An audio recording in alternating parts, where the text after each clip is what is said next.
So welcome to the Cultural Diversity webinar. So this session is about how to expand markets in country.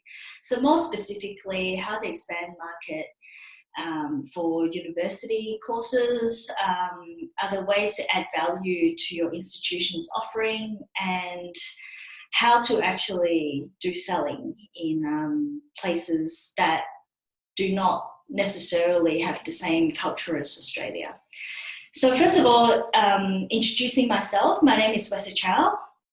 I'm Director of Cultural Intelligence and do many other training and webinars for universities, for TAFEs and RTOs. Cultural diversity is a large topic and very difficult to fit that into a 20-minute session.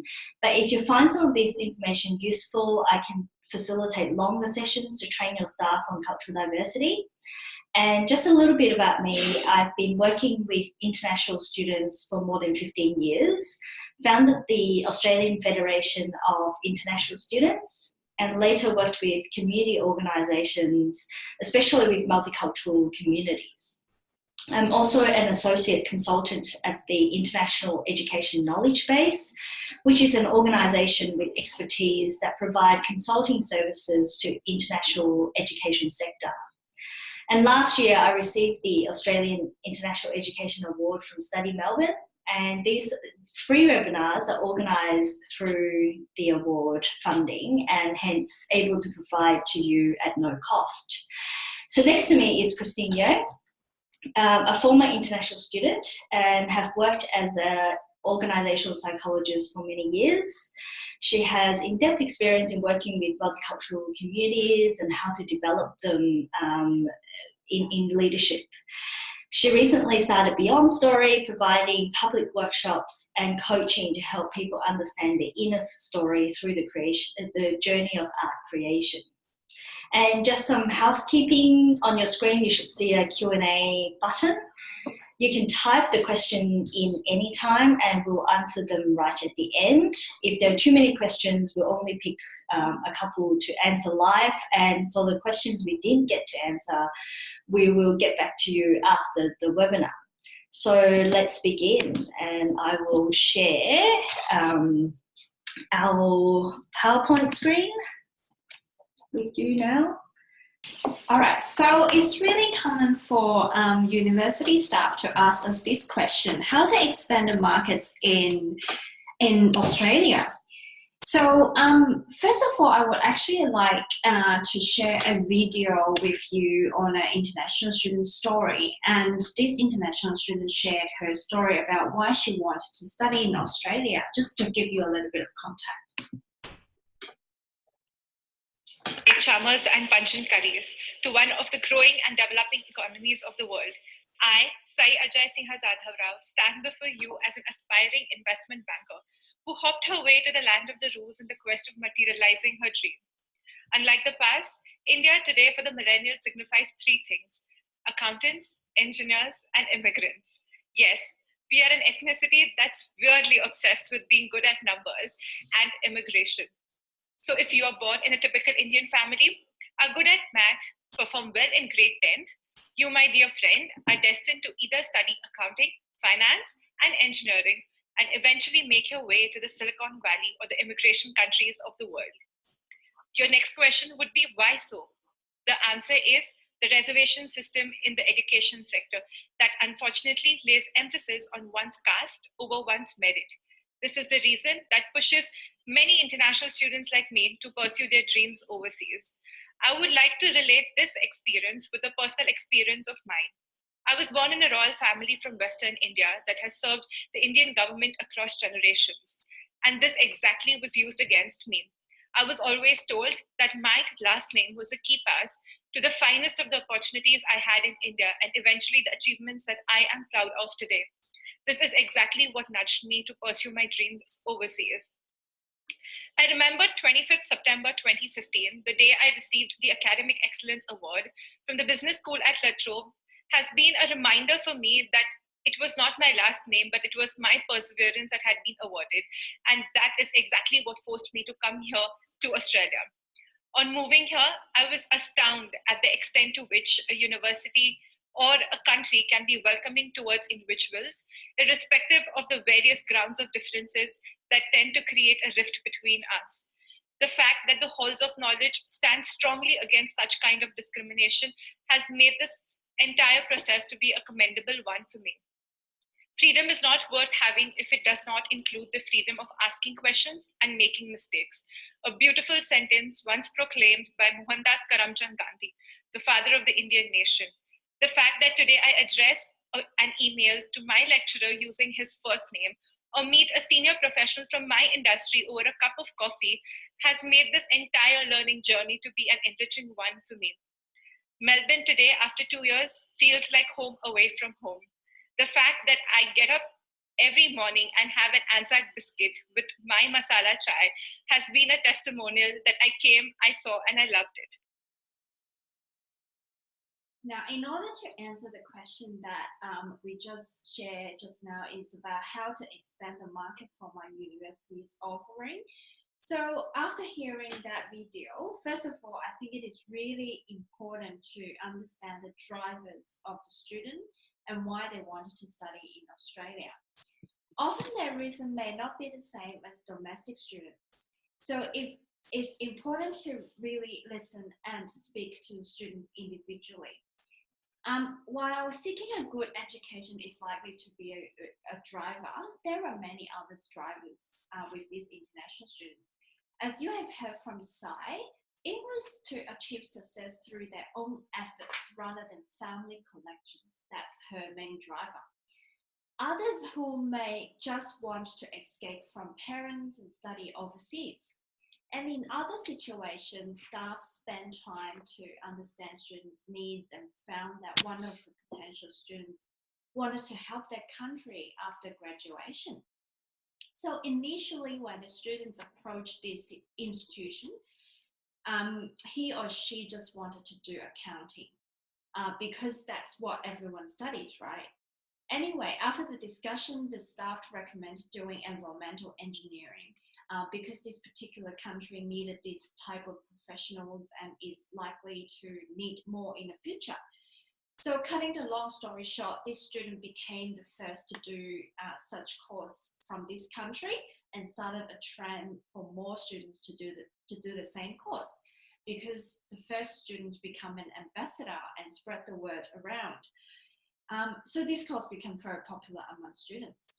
Now, so here we have some tips based on our experience and what we know about the industry.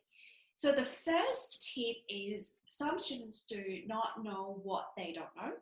Understanding students' needs and aspirations first can really help you to recommend courses they might not even know existed that are more interesting for them. In some countries, they may only know the traditional courses, for example, engineering, law, commerce, finance. Anything outside these key courses, they might not even know they exist. So if you find the right student, they might become the students to help you to expand your offering. So do not assume students will always go for the traditional courses. Now, the third is understanding the country you are recruiting from. In the case we just mentioned, it's about understanding the needs of the country you are recruiting from and appeal to the potential students and how they can use that skill to help their own country. So another question that people might ask is, are there any other ways to add value to your institution's offerings? So people from different cultures might value different things, and understanding what people actually value will help you develop ways to add value to your offerings. For many students, they firstly rely on their own networks where possible to find out about an institution or a country. So treating your current student well is one value add that every institution can definitely offer. But there are other different ways to add values to your university offerings. For example, think about what other things student might be keen to get out of an education. So for many, it is about jobs after graduation. So providing internships as part of your education is always a good outcome for students. Although I do understand recruiters may not have the authority to edit the full curriculum, but I've seen institutions offering additional packages as a marketing value add package for international students, such as offering a leadership program for international students and assist them in finding a job after graduation. So providing internships and also a leadership course as part of the value add package, and so that they can find a job easier when they graduate. And this is funded by the recruitment arm of the university. So when more students are successful in their studies, they in turn can be the greatest ambassadors for your institution as well. So the next question we have is, the way I sell courses in Australia doesn't seem to work in some countries. What do I do? It's a very good question and it's very common. So back to what we discussed before is about understanding the drivers and motivations of your potential students and maybe their parents as well. The drivers and motivations are not the same. Just as an example, the brand of the university is more important for Chinese consumers than for Australian consumers. They may also be more price sensitive. Of course, not every Chinese are the same, so they cannot be stereotyped as well. But there are general trends to suggest these are the two important drivers for Chinese consumers. So here are some tips again for you. So the first one is really do your research and really understand why students, what students want and at your university. You can do this by doing a focus group with your current students to understand how they made their decisions, whether they made a decision or their parents actually did make that decision. The second one is about the way to do the recruitment can be also different. So in some countries, they may want people to be really friendly and connect with the students personally before they are willing to sign up. In other countries, they may be more transactional and just want the information they need to make a decision. So understand the culture and people's preferences is really important when you are in a different country. And additionally, marketing messages can also be important to be concerned about, because I'm sure institutions will translate their messages when you recruit overseas. But this should be done with extra care because sometimes it can go wrong. This is an example of it. So this is a funny translation you will see on the internet from Chinese to English. And if you read the English, chicken, rude and unreasonable is really funny. But if you understand the Chinese, the actual Chinese, the translation is not necessarily too bad when you look at it in a literal way. So it was done as a literal translation as opposed to a translation that is easily understood by the English-speaking audience. So you might think, well, institutions will use accredited translators, but it can still go potentially wrong. And this is the example, the Australian version. This was actually a sign at the Melbourne airport, and it was changed very soon when this, I'm sure when people told them what it actually means, they changed it straight away. So the translation became calculator on the sign when it's supposed to be a counter for airport check-in. Now, rationally, you can understand why this was the case, because calculator can also be seen as a number counter. And the person who did the translation probably thought it was a number counter as opposed to an airport counter. So this is to highlight how translation without bilingual people to check the translation can go really, really wrong. And so we hope this information has been useful to you and understand how to market your institution's offerings to different markets and how to value add your offerings into different countries. And so now we'll have question time. Let's just have a look if there are any questions.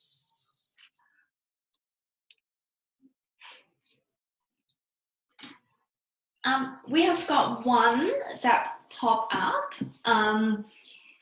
Thank you for that question. The question is, here we've got is how to prevent the translation issue you just highlighted. I think what we could suggest is that to make sure, as Wesa said, to have bilingual people to check the translation, and that is the most effective way to do that. This person needs to have the context of your message, and preferably a person who works within your organization as well. So a note also is about if you are translating large pieces of text, it is less of an issue, because even if one line is not clear, there is another context to the piece of the writing, so people be able to pick up those meaning. However, if it is a marketing slogan or a one-liner to attract potential students' attention, then you must need a person to check, because something that will attract Australian students' attention probably may not also attract people from other countries. So keep those messages simple and no slang. So this is something cultural intelligence we have done for some organizations as well. So just to get the marketing professionals from different countries to help people to craft the right messages. Yeah, so as a summary, there are 3 levels of that kind of messages. So first is large pieces of writing, so less checking is needed. The other level is writing for senior executive. So that's level 2. You need someone who understands both languages and of equal senior level to check the piece, because there are more contexts there. And one-liner marketing material, that's level 3. You need someone who can create marketing materials in both languages to help you to check, or potentially even develop the line for you.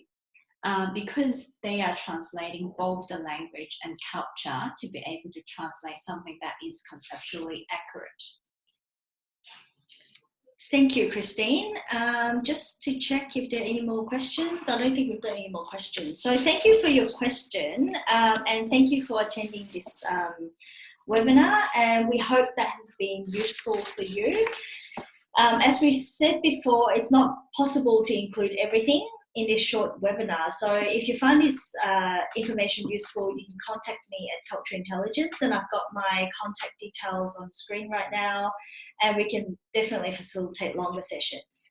The sessions is recorded, and the link will be forwarded to you when this is uploaded. I do expect to upload all the webinars next week, and I'll be doing them all together. So thank you very much again for attending, and I'll be in contact.